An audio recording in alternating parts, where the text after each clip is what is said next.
Hello students. आज सबसे ज़्यादा इम्पोर्टेंट एंड सबसे ज़्यादा ट्रिकी चैप्टर या ट्रिकी जो यूनिट है वो स्टार्ट करने वाले हैं, that is of your genetics class 12। And इसमें हम सबसे पहले जो चैप्टर उठाएंगे वो है principle of inheritance and variations. Okay, so इसको स्टार्ट करने से पहले अगर आपने इस चैनल को सब्सक्राइब नहीं किया है सो प्लीज़ सब्सक्राइब कर लीजिए। एंड इस पर्टिकुलर चैनल पर हम जो भी पढ़ते हैं वो सारा एनसीईआरटी बेस्ड रहता है। एनसीईआरटी की एक-एक लाइन यहाँ पर कवर की जाती है, एक-एक वर्ड यहाँ पर कवर किया जाता है। किसी भी लेटर को, किसी भी वर्ड को यहाँ पे नहीं छोड़ा जाता है, लाइन तो बहुत दूर की बात है। ओके, सो ये पर्टिकुलर चैप्टर स्टार्ट करने से पहले मेरे थोड़े से कुछ पॉइंट्स हैं, प्लीज़ स्किप मत करिएगा। पहला तो ये कि जब भी आप ये वाला चैप्टर लेके बैठे मेरे साथ, तो एक रफ नोटबुक या फिर आपकी जो भी नोटबुक है उसको साथ में लेके बैठे। ऑफ कोर्स पेंसिल या pen and also your NCERT, because क्या है ना कि इसमें जो शुरुआती जो आपके, या मैं ऐसे बोल सकती हूँ, जो पूरा का पूरा एक चैप्टर या पूरी की पूरी जो आपकी यूनिट है ना, इसमें एनसीईआरटी ने थोड़ा-सा घुमा-फिरा के दिया है और थोड़ा-सा उन्होंने डीप एक्सप्लेन कर दिया है, इतना कोई ज़्यादा है नहीं उसमें पढ़ने का इतना, बट स्टिल उसमें काफ़ी कुछ चीज़ें दी गई हैं जो कि हम स्किप कर सकते हैं, ठीक है? सो मैं वो चीज़ आपको इम्पोर्टेंट जो चीज़ होगी वो वहाँ मैं बताऊँगी एंड जो भी चीज़ समझानी है क्योंकि वो मैं समझाऊँगी। पहली बात होगी, दूसरी बात होगी एंड थर्ड जो वेरी इंपॉर्टेंट है, अपन इस पर्टिकुलर चैप्टर आज का तो ख़ैर आपका मैं पूरा लॉ ऑफ सेग्रीगेशन तक पढ़ाऊँगी यहाँ पर, ठीक है? फिर कल हम इसके कि लॉ ऑफ सेग्रीगेशन और लॉ ऑफ डोमिनेंस किस तरीके से वर्क करता है वो हम पढ़ेंगे। वो आपके इनकम्प्लीट डोमिनेंस और को-डोमिनेंस वाले में हम इसको पढ़ेंगे अच्छे से, तो वो अपन कल देखेंगे यूनिट को, ठीक है? तो उसमें ऐसा रहेगा कि मैं हर एक क्वेश्चन सॉल्व करवाऊँगी, मतलब आपका कोडोमिनेंस से रिलेटेड एक क्वेश्चन सॉल्व होगा, इनकम्प्लीट डोमिनेंस से क्वेश्चन सॉल्व होगा, क्योंकि यहाँ पे सिर्फ़ और सिर्फ़ क्वेश्चंस का खेल है और कुछ आपके न्यूमेरिकल्स या ऐसे बोल सकते हैं कुछ आपकी जो ईयर्स हैं उनका खेल है। बाकी इस चैप्टर में एज़ एन होल कुछ भी नहीं है, काफ़ी सिंपल है, जितना आप लोगों ने इसको बना रखा है, जितना डर इस चैप्टर इस यूनिट के बारे में फैला रखा है, ऐसा कुछ भी नहीं है।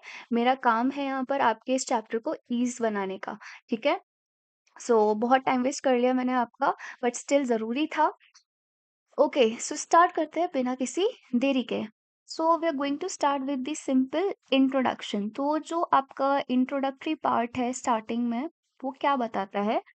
So, have you ever wondered why an elephant always give birth to only to a baby elephant and not some other animal? Of course, ये बात है, जब हम छोटे होंगे तब हमारे दिमाग में क्वेश्चन आया होगा कि आम के पेड़ पे आम ही क्यों उगता है, सेब क्यों नहीं उग सकता, ठीक है? या फ्लावर कोई रोज फ्लावर क्यों नहीं उग सकता?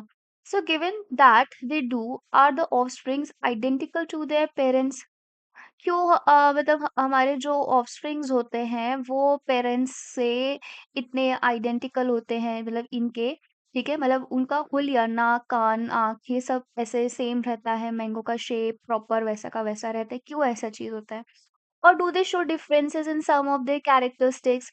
Have you ever wonder why siblings sometimes look so similar to each other?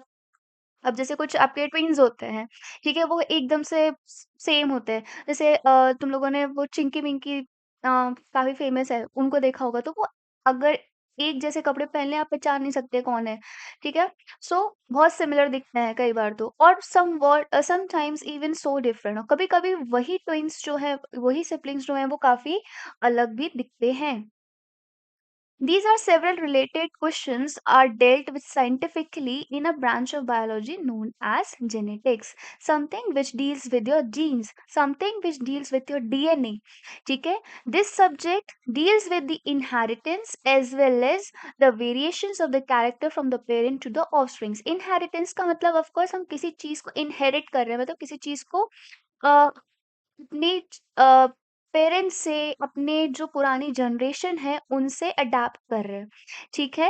As well as the variations, हम अपने साथ वेरिएशंस भी आगे अडैप्ट करते हैं, ठीक है? Inheritance is the process by which characters are passed on from parent to progeny. It is the basis of the heredity.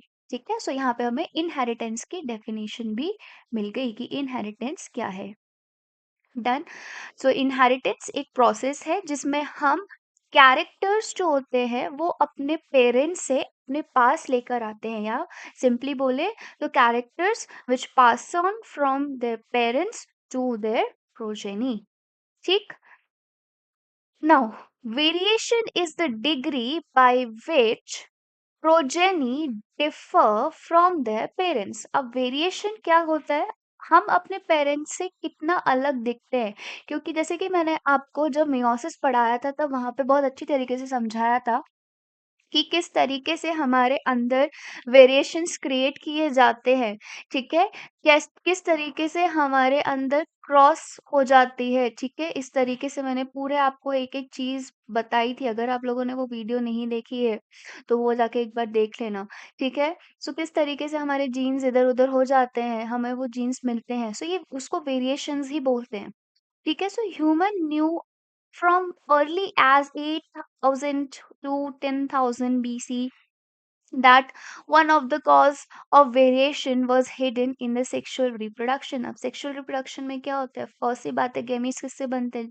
Meiosis से। मियोसिस में आपके वेरिएशंस के थ्रू ही आता है, और फिर उसके बाद उसमें आपका हो जाएगा क्या? फर्टिलाइजेशन। फर्टिलाइजेशन में उन दोनों मदर का गेमीट और फादर का गेमीट मिलके एक जाइगोट का फॉर्मेशन करेगा, तो वेरिएशन तो आपने मिलना ही है।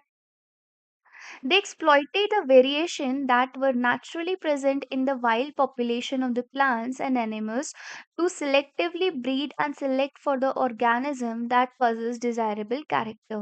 ठीक है? सो वाइल्ड पॉपुलेशन में ऑलरेडी, चाहे वो प्लांट्स हो चाहे वो एनिमल्स हो, ये वेरिएशंस ऑलरेडी प्रेजेंट होते हैं। हम उनको सिलेक्ट करते हैं। हम जो भी हमारा नॉर्म जो हमारा डिजायरेबल कैरेक्टर है उसको सिलेक्ट करते हैं और उनको ब्रीड कराते हैं। जैसे कि ये इम्पोर्टेंट एग्जाम्पल है, याद रख लेना, पूछा जा सकता है, क्योंकि जब मैं नीट के लिए तैयारी करती थी तो एंड ऑफ कोर्स अभी भी कहीं ना कहीं तुम्हारे पास ये क्वेश्चन पूछा गया होगा। ठीक है? जब आप है ना टेस्ट पेपर्स करते हो। ठीक। So for example the artificial selection and the domestic form of ancestral wild cow, we have well known Indian breeds, that is the Sahiwal cows in Punjab. We must, however, recognize that though our ancestors knew about the inheritance of the characters and the variation, they had very little idea about scientific basis of these phenomena। Of course ये बात है, हमारे जो ancestors थे उनको कुछ तो idea था कि कुछ तो वेरिएशंस नाम की चीज होती है, बट इसको हम आगे अपने लिए कैसे यूजफुल बना सकते हैं, वो इतना लंबा चौड़ा प्रोसेस उन्हें नहीं पता था। ठीक है? तो वो तो जैसे जैसे रिसर्चेस बढ़ती गई, जैसे जैसे तरक्की होती गई, आपको इन सब चीजों के बारे में पता लगता गया। नाउ, अब आते हैं यहाँ पर हमारे मैंडल्स लॉ ऑफ इनहेरिटेंस, इस चैप्टर के मेन पॉइंट। ठीक है? So it was during the mid 19th century. ये पॉइंट अपने आप में, ये हर एक लाइन इस स्लाइड की अपने आप में बहुत इंपॉर्टेंट पॉइंट है। ठीक है? सो मिड 19th सेंचुरी, याद रखना कब? मिड 19th सेंचुरी में that headway was made in the understanding of the inheritance। सबसे पहले इनहेरिटेंस को पढ़ने की शुरुआत मिड 19th सेंचुरी में स्टार्ट की गई थी। अब आता है सेकंड या सबसे ज्यादा इस चैप्टर का इम्पोर्टेंट पॉइंट, जिनके बेसिस पे हमारे इनहेरिटेंस के लॉ रखे गए हैं, उनका नाम जॉर्जर मैंडल। ठीक है? लोग बाग अपने हिसाब से इसे प्रोनाउंस करते हैं, बट मैं से यही प्रोनाउंस करती हूँ। Conducted hybridization experiment on the garden pea for 7 year. किस पी पे करते हैं? गार्डन पीस पर करते हैं वो एक्सपेरिमेंट। कितने साल के लिए करते हैं? 7 साल के लिए करते हैं। each and every word of this line is very important। ठीक है? सो जो आपके जॉर्ज मेंडल थे, उन्होंने गार्डन पी पे एक्सपेरिमेंट किया था, 7 साल के लिए किया था। Again this year is very important, कई बार तुमने देखा होगा क्वेश्चन सॉल्व करते हुए कि ये पूछा गया है। 1856 से लेके 1863 तक उन्होंने ये पूरा एक्सपेरिमेंट किया था। and proposed the laws of inheritance in living organism. ठीक है? During the Mendel's investigation into the inheritance pattern, it was the first time that the statistical analysis and the mathematical logic were applied to the problems in biology. ठीक है, सो ये question भी पूछा गया है कि मैंडल ने आपके स्टैटिस्टिकल एनालिसिस और मैथमेटिकल लॉजिक्स को भी यूज किया है बायोलॉजी में to explain his law of inheritance in the form of correct or incorrect option. ठीक है, his experiment, again a very important point, his experiments had a large sampling size which gave great credibility to the data that he collected. कई हद तक उनका एक बहुत बड़ा sampling size होने की वजह से, उनके पास बहुत सारे एग्जाम्पल्स होने की वजह से उनका ये एक्सपेरिमेंट कई हद तक लोगों ने कंसिडर किया भी था। बट ऑफ कोर्स सी बात है, मैंडल को जो सक्सेस था उसको ये फादर ऑफ द जेनेटिक्स का जो खिताब था उसको मरने के बाद दिया गया, क्योंकि जब उस टाइम पे ये चीज़ बहुत नई थी कि जो बायोलॉजिस्ट थे उस टाइम के वो इसके जस्ट अपोज में थे कि कोई कैसे मैथमेटिकल लॉजिक स्टैटिस्टिकल एनालिसिस से बायोलॉजी को एक्सप्लेन कर सकता है, क्योंकि मेंडल अपने आप में एक मैथमेटिशियन थे, वो बायोलॉजिस्ट नहीं थे। ठीक है, सो उस टाइम पे बायोलॉजिस्ट को ये समझना कि इस तरीके से भी प्रॉब्लम सॉल्व की जा सकती है, इस तरीके से भी चीज़ों को समझा जा सकता है, उनके लिए वो चीज़ सही नहीं थी। उनके ऐसे बोल सकते हैं, ईगो बोल सकते हैं या कुछ भी बोल लो, उसके खिलाफ था। ठीक है? आगे चलते हैं। तो यहाँ पे ये इम्पोर्टेंट पॉइंट है, लार्ज सैंपलिंग साइज होने की वजह से law of inheritance, Mendel's law of inheritance को काफी ज्यादा तवज्जो मिली है। ये चीज आपको याद रखनी चाहिए। ये जो 3 स्टार मार्क्स पॉइंट, एक्चुअली पूरी स्लाइड ही इम्पोर्टेंट है। ठीक है, तो ये पूरे अपने एनसीईआरटी में मार्क कर लेना। आगे चलते हैं। Also, the confirmation of this inference from the experiments on the successive generation of his test plant proved that his result pointed to the general rules of inheritance rather than being unsubstantiated ideas. So actually, जब Mendel ने सारा काम किया, उन्होंने 7 साल की मेहनत अब सारे साइंटिस्ट के सामने रखी, तो उनमें से सिर्फ कुछ 10 या 5% ऐसे थे जो उनकी बात से सहमत थे, एग्री करते थे। बाकी के बचे हुए जो साइंटिस्ट थे, जो कम्युनिटी के जो लोग थे, वो उनको बोलते थे ये कैसा बेवकूफ़ सा आदमी है, इस तरीके से आप कैसे प्रूव कर सकते हो किसी भी चीज़ को, ये बायोलॉजी है, ये मैथ्स नहीं है, यहाँ पे ये सब नहीं चलता है। तो वो चैप्टर वहीं क्लोज़ हो गया। फिर जब आगे जाके जब मेंडल के बहुत टाइम बाद, मतलब उनके मरने के बहुत टाइम बाद, जब 3 बहुत इम्पोर्टेंट साइंटिस्ट आए थे, जब अपन उसे आगे पढ़ेंगे, ठीक है? उन्होंने उस पर्टिकुलर मेंडल के लॉ को अपने-अपने अलग-अलग जगह पे उन्होंने उन्होंने जब थीसिस कर रहे थे, उन पर एक्सपेरिमेंट दोबारा किया और उन्होंने पाया कि यार ये तो बिल्कुल सही बोल के गए थे मेंडल, ठीक है? तो उन्होंने उस चीज़ को अच्छी तरीके से प्रेज़ेंट किया और उन्होंने उस चीज़ को अच्छी तरीके से एक लॉ, एक रूल के फॉर्म में कन्वर्ट कर दिया। Mendel investigated characters in the garden P याद रखना, क्योंकि उसमें वाइल्ड पी करके भी एक ऑप्शन आता है, तो आपको वहाँ पे गार्डन पी ढूँढना है, ठीक है? That were manifested as 2 opposing trait, tall और डॉर्फ प्लांट, येलो और ग्रीन सीड। इसमें से कोई एक आपका डोमिनेंट होगा और कोई एक आपका रिसेसिव होगा। ठीक है? सो मेंडल ने इस तरीके के कैरेक्टर्स लिए थे, टॉल और dwarf, yellow and green seeds, ठीक है? This allowed him to set up a basic framework of rules governing inheritance, which was expanded on by later scientists to account for all the diverse natural observation and the complexity inherent them. Mendel conducted such artificial pollination or the cross pollination experiment using several true breeding T lines. True breeding T lines का मतलब ये है कि इनमें किसी भी तरीके की वेरिएशन दी हुई है, मतलब अगर टॉल पी प्लांट अगर मेल टॉल पी प्लांट है तो वो फीमेल टॉल पी प्लांट के साथ ही बहुत टाइम तक इन्होंने प्रोड्यूस किया, ठीक है? अब इस ये वाला जो बेबी प्लांट हुआ है वो भी टॉल होगा। अब ये भी जो है वो जो दूसरा टॉल पी प्लांट होगा उसके साथ ब्रीड करेगा। ठीक है? सो इससे क्या होगा, इसकी जितनी भी प्रोजेनीज़ डेवलप होंगी वो सारी टॉल ही डेवलप होंगी। Same goes with your dog. ठीक है? सो इस तरीके से इसको बोलते हैं true breeding be line. I hope ये ट्रू ब्रीडिंग जो है ये समझ में आ गई होगी। आगे चलते हैं। A true breeding line is one that, having undergone continuous self-pollination, shows the stable trait inheritance in expression for several generations, as I have said just now. Mendel selected 14 true breeding pea plant variety. Again, a very important point.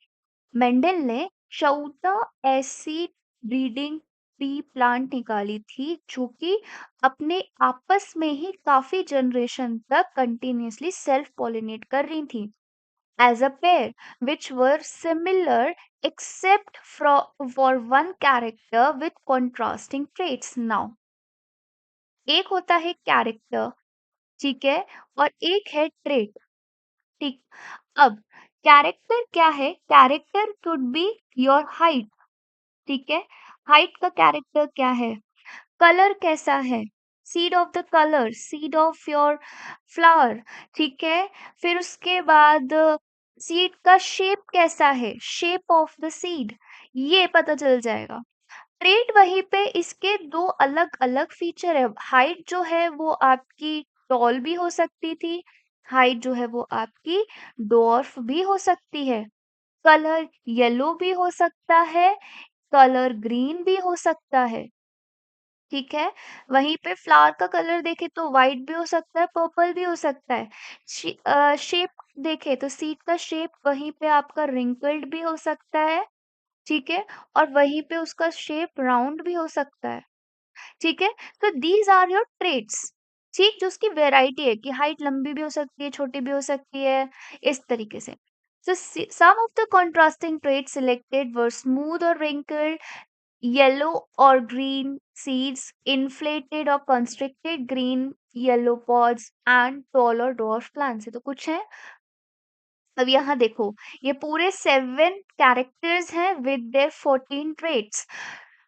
अगर अपन seed shape की बात करें तो वो round भी हो सकता है, रिंकल्ड भी हो सकता है। अब यहाँ पे ये दे रखा है कि कौन सा डोमिनेंट है, कौन सा रेसेसिव है। सो अगर मैं डोमिनेंट ट्रेट की बात करूँ तो सीड शेप में राउंड जो होगा वो आपका डोमिनेंट होगा, रेसेसिव में रिंकल्ड आ जाएगा। सीड कलर की अगर मैं बात करूँ तो डोमिनेंट में येलो आता है और रेसेसिव में ग्रीन आता है। अब वहीं पे यहाँ पर जस्ट अ सेकेंड। ओके, इसमें एक और चीज़ नहीं दे रखी है। ओके फाइन, नहीं सॉरी। हाँ, ये रहा पॉड कलर। सो यहाँ पे अगर आप, हाँ, ये दे रखा है ना, पॉड कलर को देखोगे तो जब आप पॉड कलर देख रहे हो, पॉड कलर का मतलब है वो जो आप मटर की फली जब देखते हो तो ऊपर से जो छिलका होता है उसकी बात कर रहे हैं। सो अगर वो ग्रीन है, सो वो आपका डोमिनेंट है, वो एक हेल्दी पॉड है। वहीं पे अगर आप रेसेसिव ट्रेट देखोगे तो वो येलो दिखेगी। ठीक है? तो तुम लोगों ने देखा भी होगा गौर से, अगर जिन लोगों ने मटर वगैरह छीली होगी, कभी उनके हाथ में ऐसी चीज लगी होगी। सो यूजुअली ऐसा होता है कि जो मटर की जो फली होती है ना, उसमें जो बाहर का रंग अगर येलो कलर का होता है, ठीक है, तो वो कैसा होता है, उसके अंदर का कैसा शेप रहेगा सीड का, वो रिंकल्ड रहेगा। ठीक है?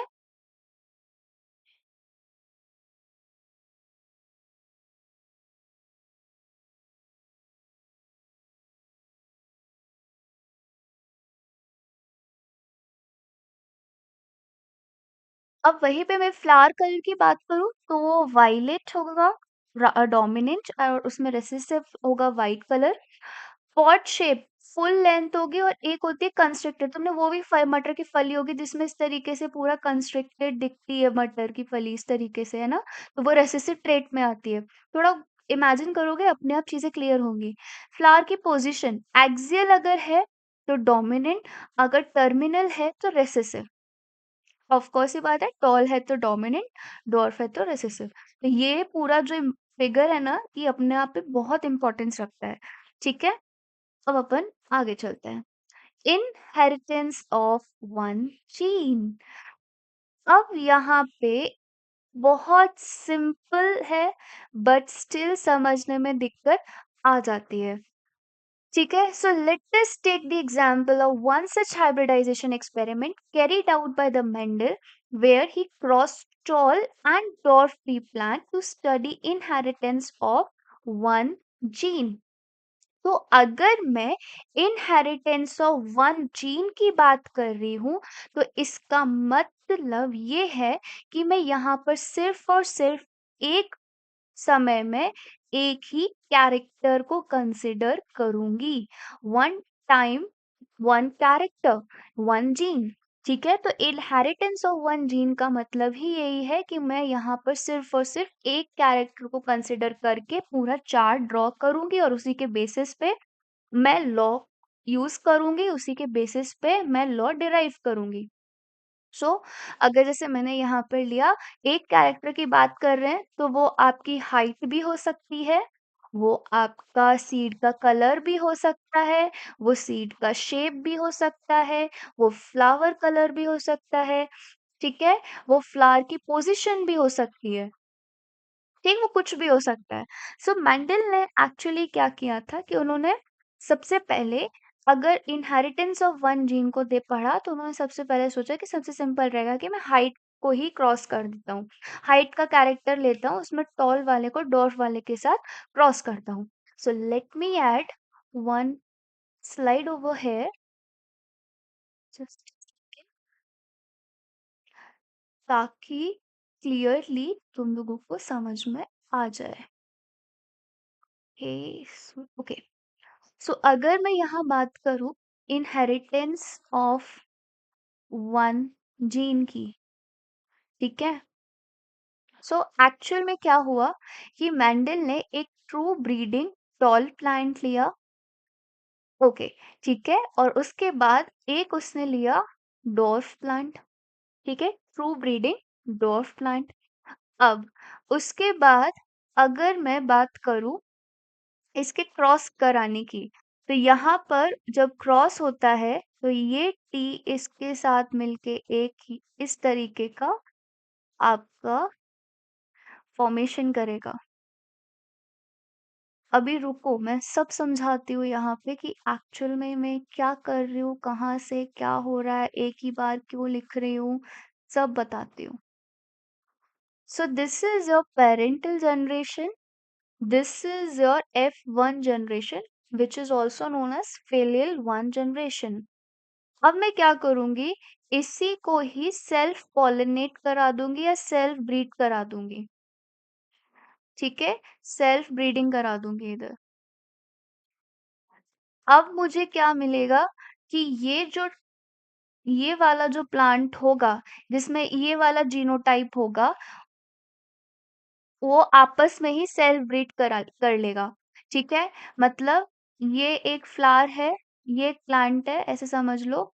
ठीक है, इस तरीके से ये बेल है आ, आपके टॉल प्लांट की। ठीक है, उसमें एक फ्लावर ये है। ठीक है, उसमें भी यही जीनोटाइप है। और एक प्लांट, उसी प्लांट पे ये फ्लावर एक है, उस पे भी यही जीनोटाइप है। और इसका पोलन ग्रेन जो है वो यहाँ आ गया और फर्टिलाइजेशन हुआ।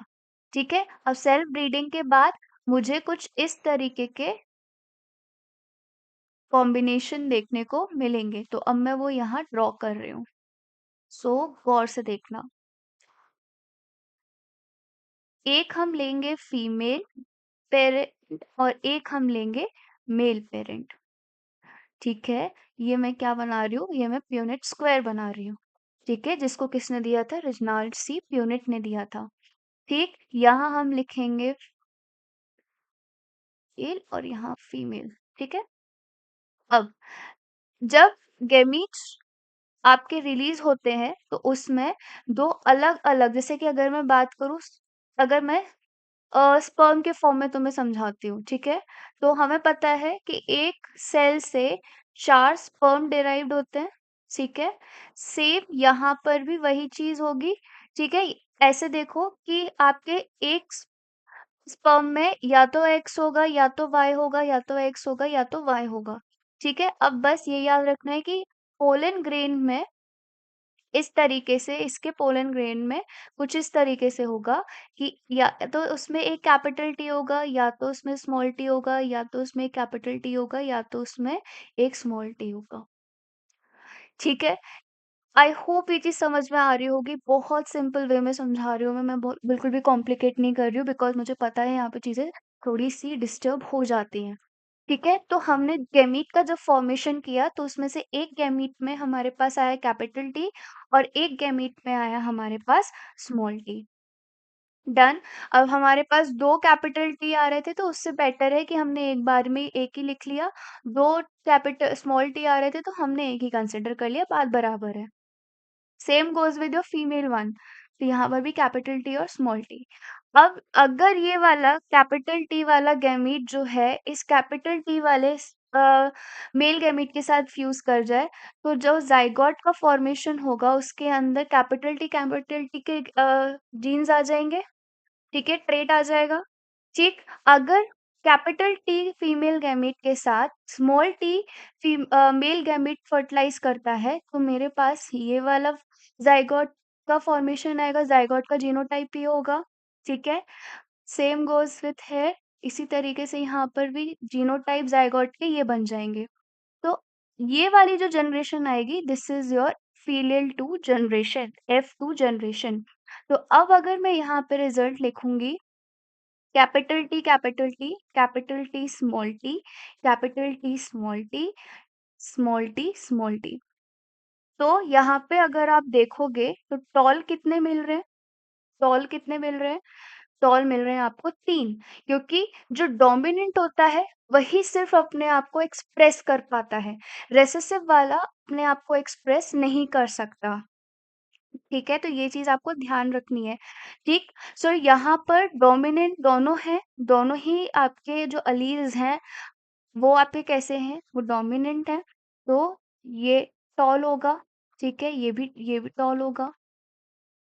अब यहाँ पे एक अलील जो है वो कैसा है? डॉर्फ है और एक अलील जो कैसा है? वो अ, टॉल का है।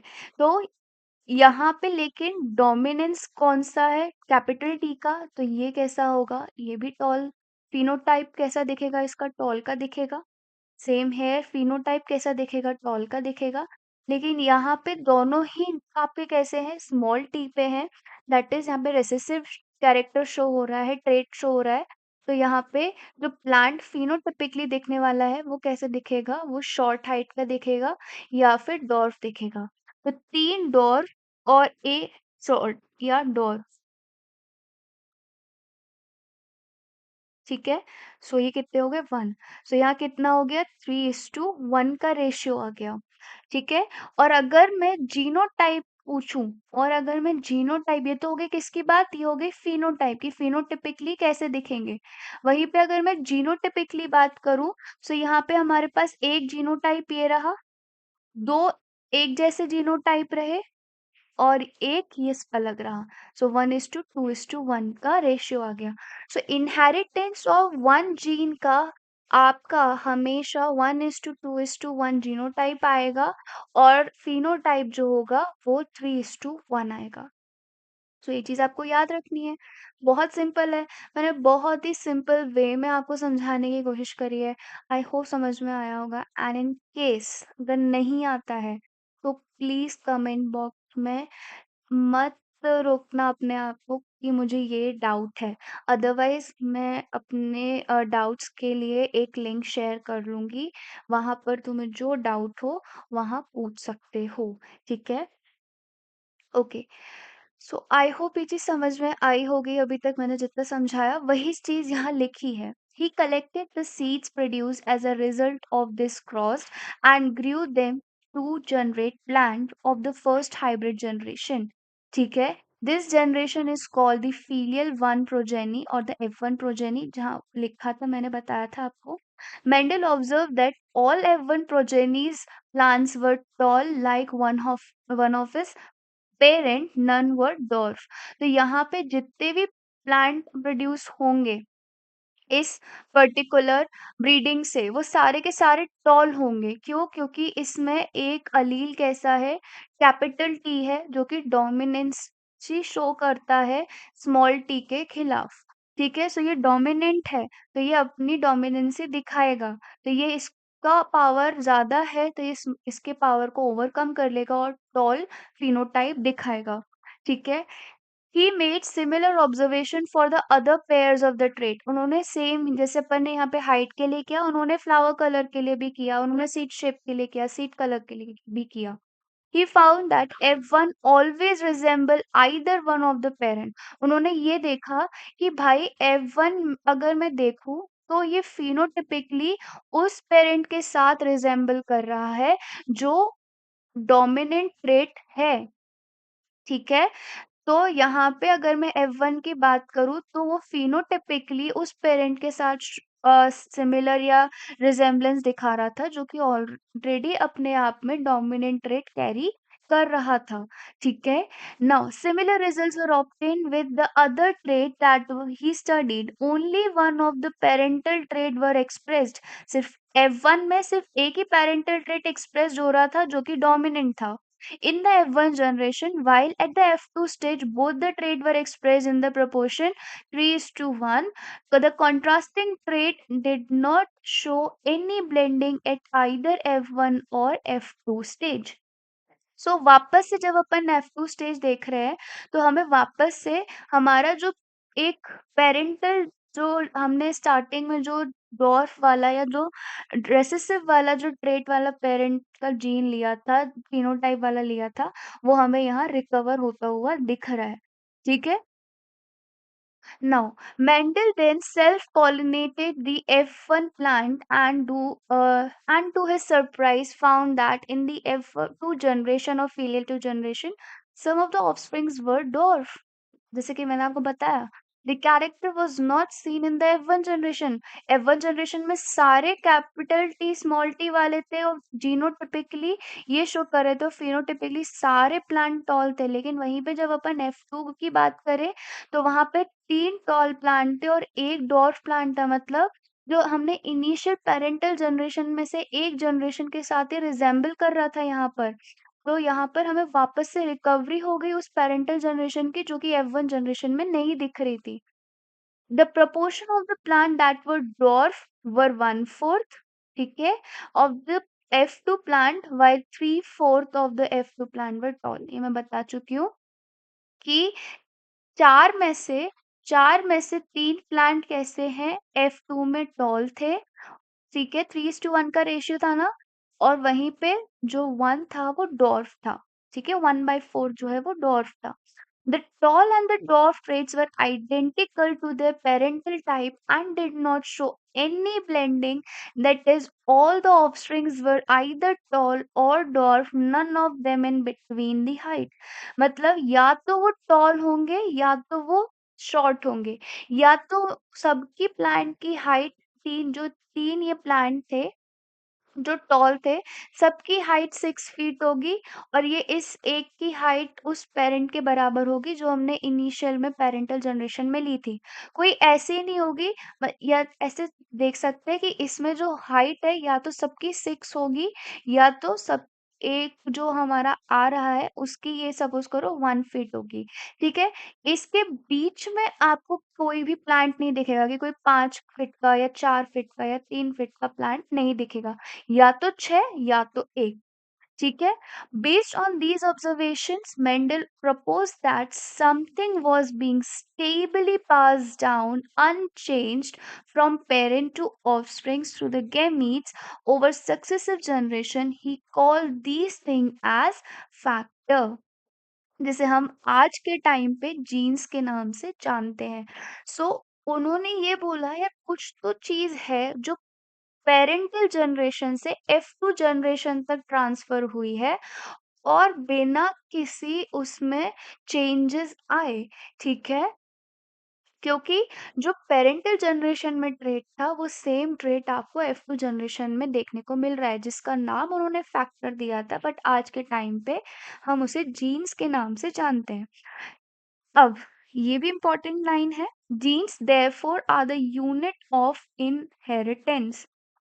They contain the information that is required to express a particular trait in an organism. Gene के अंदर ऑलरेडी मैं एक्सप्लेन कर चुकी हूँ जब मैंने सेल वाला चैप्टर पढ़ाया था कि जीन्स के अंदर हमारी वो सारी इंफॉर्मेशन कोडेड रहती हैं, जैसे कि जो कंप्यूटर्स के अंदर सारी चीज़ें, सारे डेटा फीड रहते हैं, ऐसे हमारी सारा डेटा कि हम किस तरीके के दिखेंगे, हमारे बाल कैसे होंगे, हमारी आँखें कैसी होंगी, हमारे आईलैशेस कैसे होंगे, स्किन का कलर कैसे होगा, वो सारी की सारी चीज़ें आपके उस जीन में कोडेड हैं ऑलरेडी, ठीक है? Genes which codes for a pair of a contrasting trait are also known as allele, ठीक है? सो वो जो कंट्रास्टिंग ट्रेट्स हैं उनको हम अलील भी बोलते हैं, जो कि मैं जब तुम लोगों ने गौर भी किया होगा जब मैं वो चार्ट बना रही थी तब मैंने बोला था। सो एक्चुअली एक इस पर्टिकुलर जीनोटाइप में 2 ऐसे अलील हैं, एक अलील हो गया कैपिटल टी, एक हो गया small T.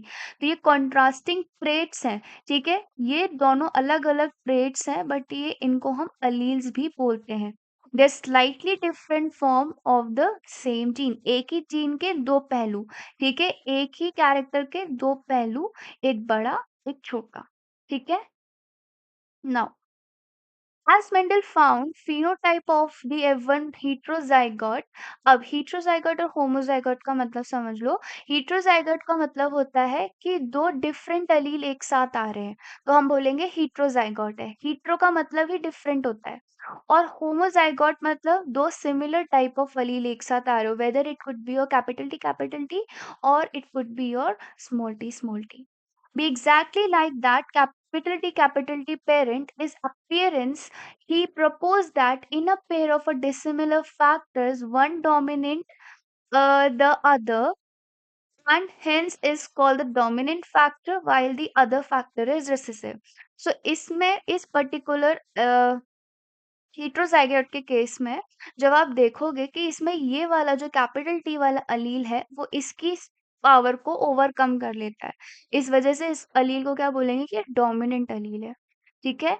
In this case capital T for tallness is dominant for the small T that is recessive. He observed identical behavior for all the other characters or traits paired that he studied. It is convenient and logical to use the capital and slower cases of an alphabetical symbol to resemble this concept of dominance and recessive. Easy पड़ता है कि आप capital letter से dominance show कर रहे हो और small letter से आप अल्फाबेटिकल के स्मॉल लेटर से रेसेसिव शो कर रहे हो, ठीक है?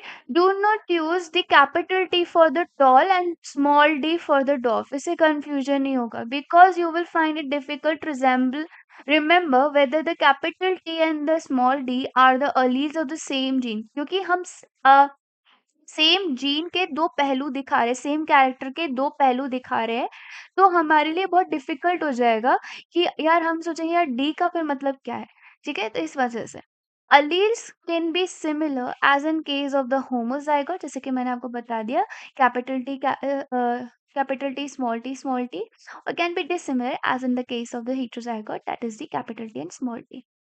Since the capital T small t plant is the heterozygous for a genes controlling one character, it is monohybrid and cross between capital T and small t is monohybrid cross. Mono means what? Single. ठीक है, सो हम यहाँ पर सिर्फ एक ही character को लेके cross कर रहे हैं, ब्रीडिंग करवा रहे हैं, इसलिए हम इसे मोनोहाइब्रिड क्रॉस भी बोलते हैं, ठीक है? जब हम 2 कैरेक्टर को लेंगे तो वो डाइहाइब्रिड क्रॉस बोला जाएगा। Okay, so from the observation that the recessive parental trait is expressed without any blending in the F2 generation, we can infer that when the tall and the dwarf plant produce gametes by the process of meiosis, the allele of the parental pair separates or segregate from each other and only one allele is transmitted to a gamete. ठीक है?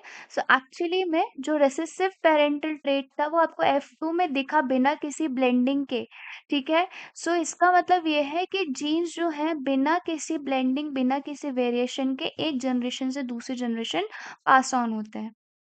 This segregation of the allele is a random process, and so there is a 50% chance of the gamete containing either allele, as has been verified by the result of the crossing. So actually जैसे कि हमारे अ, जो humans होते हैं, humans में मैं humans के respect में समझाऊंगा तो तुमको जल्दी समझ में आएगा।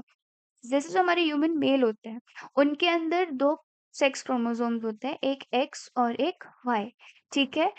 तो ये जो आपका सेल रहता है स्पर्मेटोगोनिया, जब वो आगे चल के स्पर्म का फॉर्मेशन करता है, तो वो 4 स्पर्म बनाता है, ठीक है? 4 स्पर्म का फॉर्मेशन करता है, ठीक है? जिसमें से आपके किन्हीं 2 के पास एक्स होगा और किन्हीं 2 के पास वाई होगा, ठीक है? सो ये हो गया ऐसा कि आपके इसमें से 50-50% चांसेस है कि किसी के पास एक्स जा रहा है और किसी के पास वाई जा रहा है। सेम गोज़ विथ हेयर, ठीक है? In this way the gametes from the capital T, अब चूँकि हम यहाँ पे सिर्फ़ एक ही कैरेक्टर, एक ही कैरेक्टर को कंसिडर कर रहे थे, तो हो सकता है अगर हम हेटेरोज़ाइगस की बात करें, तो यहाँ पे हो सकता है कि एक गैमीट में कैपिटल टी चला जाए और दूसरे गैमीट में स्मॉल टी चला जाए। तो यहाँ पर 50% चांसेस हो रहे हैं कि या तो ये वाला गैमीट जाके ये सॉरी, या तो ये वाला गैमीट जाके फ्यूज़ कर जाए दूसरे फीमेल गैमीट के साथ, या तो ये वाला गैमीट फ्यूज़ कर जाए दूसरे फीमेल गैमीट के साथ, या वाइस वर्सा, ठीक है? Have the allele capital T and the gametes have the dwarf small t plants have the allele small t. अब अगर मैं ये तो अब होगी हेटेरोज़ाइगस की बात, लेकिन अगर मैं होमोज़ाइगस की बात करूँ तो यहाँ पे पूरे के पूरे चांसेस ये हैं, वेदर आपके दोनों गैमीट्स हैं, वहाँ पर दोनों में ही आपको कैपिटल टी दिखेगा, तो देयर 100% चांस कि सिर्फ़ और सिर्फ़ कैपिटल टी ही ट्रांसफ़र होगा। Same goes with your small T. ठीक है? During fertilisation the two alleles capital T from one parent से through the pollen and small t from the other parent, then through the egg are united to produce zygote that have one capital T allele and one small t allele. ठीक है? तो जब हमने starting में capital T अलील लिया था और एक स्मॉल टी अलील लिया था, तो जब इनके गैमीट का फॉर्मेशन हुआ होगा, सो एक गैमीट के अंदर कैपिटल टी गया होगा, इसके भी अंदर दूसरे के अंदर कैपिटल टी गया होगा। सेम गोज़ विथ हेयर, एक गैमीट के अंदर स्मॉल टी गया होगा और दूसरे के अंदर भी स्मॉल टी गया होगा। बट चूँकि यहाँ पे 100% हमारा कैपिटल टी और इसमें 100% हमारा स्मॉल टी जाएगा, तो हम सिर्फ़ एक ही गैमीट को कंसिडर करेंगे, ठीक है? तो यहाँ पे जब फर्टिलाइज़ेशन होगा और ज़ायगोट का फॉर्मेशन होगा, तो ज़ायगोट का जो जीनोटाइप होगा, वो कुछ इस तरीके का होगा, ठीक है? In other words, hybrid have capital T small t.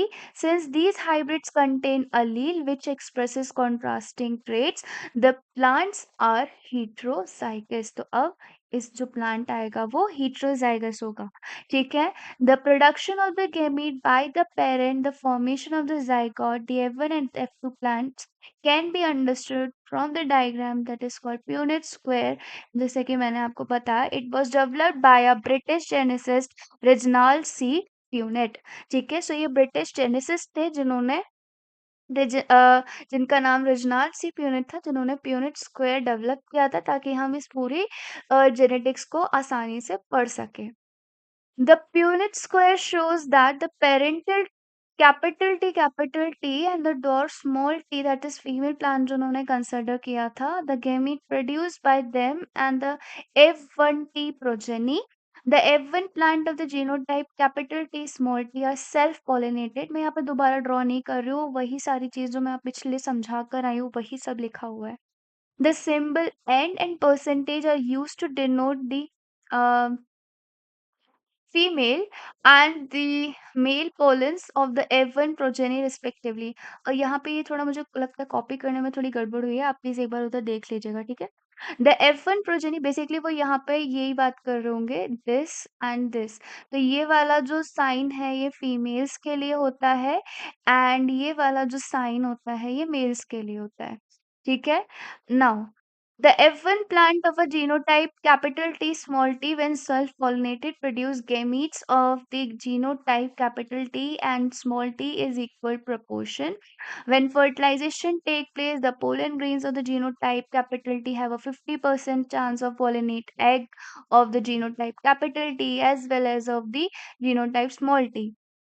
Also, pollen grain of the genotype small t have a 50% chance of the pollinate eggs of the genotype T as well as the genotype small t. As a result of a random fertilization, the resultant zygote can be genotype capital T heterozygous or homozygous dwarf. So basically अगर मैं यहाँ बात करूँ इस पूरे आपके यहाँ पर इस तरीके की चीज़ की, तो यहाँ पर सिर्फ़ और सिर्फ़ हम यही डिस्कस कर रहे हैं कि ये किस तरीके से डिराइव्ड हुआ। यहाँ पे वो ये बोल रहा है कि अगर ये मेल वाला जो है, इसके जब गैमीट का फ़ॉर्मेशन होगा, तो उसमें एक गैमीट के पास ये कैपिटल T आएगा और एक गैमीट के पास ये स्मॉल t आएगा। Same goes with female one, इसके एक गैमीट के पास कैपिटल T आएगा और एक फीमेल के पास स्मॉल t का गैमीट आएगा। So there are approximately 50% chances कि हो सकता है ये इन दोनों इसके साथ कर जाए या ये इसके साथ कर जाए, तो इसके 50% चांस है इंडिविजुअली। सेम हेयर, इसके इंडिविजुअली 50% चांस है कि ये इसके साथ कैपिटल टी के साथ कर जाए फर्टिलाइज या ये स्मॉल टी के साथ फर्टिलाइज कर जाए। ठीक है? सो ये चीज आपने यहाँ पर देखी है। Okay. So from the Punnett square, it is easily seen that one fourth of the random fertilization leads to the capital T, half leads to the capital T small t, and one fourth of this to the small t. Though they even have a genotype of the capital T small t, but have the phenotypic character seen as tall. वही सब लिखा है। जो आपके capital T था, वो सारे के सारे प्लांट कैसे थे, वो टॉल थे। मैंने आपको बताया था ना कि यहाँ पे पूरा सब चीज़ दोबारा से घुमा-फिरा के सब एज़ इट इज़ ही लिखा जा रहा है, बाकी इसमें ऐसा सच कुछ भी नहीं है। आप यहाँ देखोगे तो सब का सब वही का वही रिपीट ही होता जा रहा है। F2 की बात करें तो उसमें 3/4 ऑफ द प्लांट कैसे थे, वो टॉल थे, where some of them capital T while the other was this. Externally it is not possible to distinguish क्योंकि एक्सटर्नली आप नहीं दिखा सकते कि इसमें से कौन-सा होमोज़ाइगस है, कौन-सा हेटेरोज़ाइगस है, क्योंकि जो हेटेरोज़ाइगस होगा वो भी टॉल दिखेगा क्योंकि वो डोमिनेंट ट्रेट को रिप्रेजेंट कर रहा है। ठीक है? Hence the genotype pair, genotypic capital T small t, only one character capital T tall is expressed. Hence the character capital T or the tall is said to dominant over the other allele T or the dwarf character. तो यहाँ पे सारी चीज़ें वही के वही repeat होती जा रही है। मैं बहुत जब से यही पढ़ाई जा रही हूँ, तुम लोग भी बोर हो गए होगे एनसीईआरटी में देखोगे तो तुम्हें यही दोबारा-दोबारा दिखेगा। So it is this due to this dominance of one character over the other plant over the that all the even are the tall though the genotype is heterozygous and therefore F2 has 3/4 of the tall plants and इसमें दो genotypically उसमें half आपका heterozygous रहेगा and only 1/4 are the homozygous. This leads to the phenotypic character 3/4 tall is to 1/4 that is small t वाला ठीक है that is dwarf 3:1 but अगर genotypic देखे तो 1:2:1 रहेगा 1:2:1 क्यों रहेगा इसमें ये होमोजाइगस स्टॉल है इसमें 2 heterozygous स्टॉल है और इसमें 1 होमोजाइगस डॉर्फ है ठीक है ओके वही यहाँ पे सेम चीज लिखी हुई है so is mathematically considerable condensable to the form of binomial expansion a x plus b y का whole square that has the gamete bearing capital T or the T is equals to the frequency of half. The expression is expanded as given below. ठीक है वो जो simple maths का formula था ना a plus b का whole square to which is equals to I don't know a square plus b square plus 2ab वही यहाँ पे फॉर्मूला लगाना है ठीक है so Mendel self-pollinated again the F2 plant and found that the dwarf plant continued to generate dwarf plant in F3 अब उसने F2 के बाद ट्री भी बनाया, ठीक है? उसने F2 को भी सेल्फ पॉलिनेट करा दिया और उसने ये देखा कि F3 और F4 में कंटीन्यूअसली जो डॉर्फ प्लांट है, वो डॉर्फ प्लांट ही प्रोड्यूस कर रहा है, ठीक है? He concluded that the genotype of the dwarf so was homozygous, that is the small t small t. What do you think? He would have got had he self pollinated all the tall plants? तो सोचना, ठीक है? अगर सारे के सारे tall plants को उसने अगर सेल्फ पॉलिनेट कर दिया तो क्या होगा? मत सोचना, इतना इम्पोर्टेंट नहीं है, ठीक? From the preceding paragraphs, it is clear that though the genotypic ratios can be calculated using the mathematical probabilities by simply looking at the phenotype of a dominant trait, it is not possible to know the genotype composition. Although हम पता लगा सकते हैं कि phenotypically कैसे दिखेगा इस mathematical पूरे प्रोसेस से, but genotypic composition क्या है ये पता लगाना थोड़ा सा मुश्किल होता है. That is, for example, whether the tall plant from the F1 or the F2 has homozygous or the heterozygous composition cannot be predicted. Therefore, to determine the genotype of the tall plant or at F2, Mendel crossed the tall plant from the F2 with a dwarf plant and this is called test cross. मतलब progeny का parent generation के साथ cross कराना is the test cross and that also कौन सा parent generation जो कि जिसका हमको पता है कि वो डॉर्फ है, ठीक है? और हमें पता पता लगाना है कि जैसे सपोज करो हमें एक प्लांट दिया है, ठीक है? अब मुझे इस प्लांट के जीनोटाइप के और ये टॉल है लेकिन मुझे ये नहीं पता कि ये होमोजाइगस टॉल है कि ये हेटेरोजाइगस टॉल है। तो मैं क्या करूंगी कि इसका जो पेरेंटल जनरेशन होगा उसमें से जो डॉर्फ वाला जो होगा उसके साथ इसका क्रॉस करा के देख लूंगी। जो भी आंसर आएगा, जो भी मेरे आंसर को वैलिडेटेट करेगा, मैं वही बोलूँगी कि आपका ये या तो होमोज़ाइगस वाला है या तो हेटेरोज़ाइगस वाला है।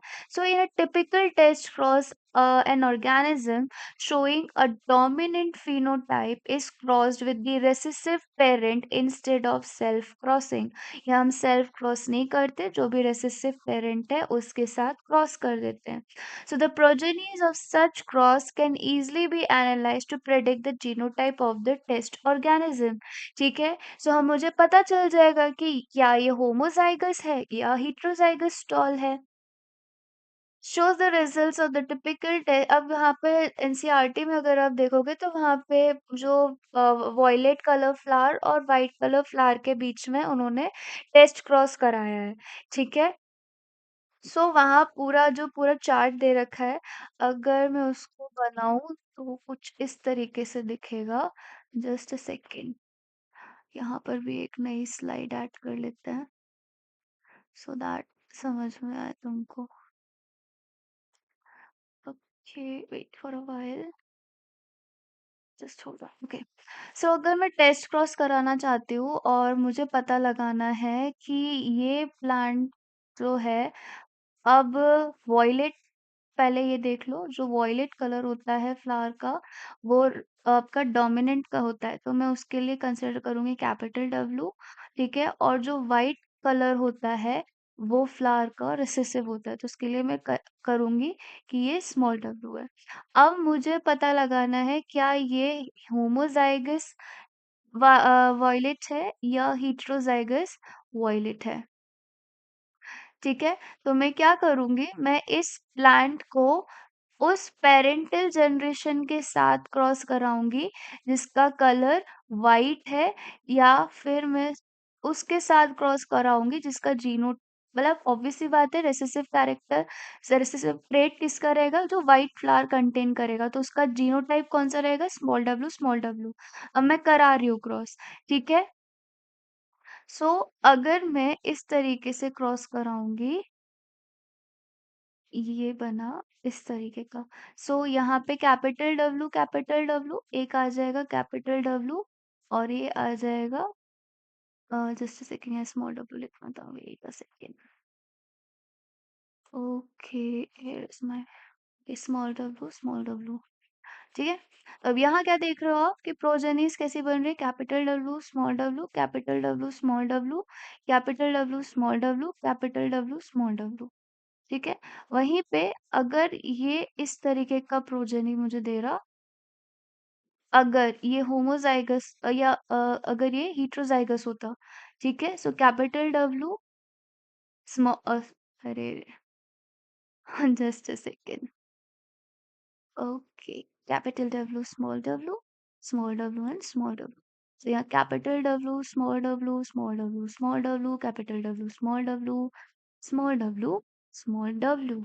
सो अगर मुझे यहाँ पर, अगर सुनो, हेट्रोजाइगस कंडीशन में मुझे क्या मिल रहा है, गौर से सुनना।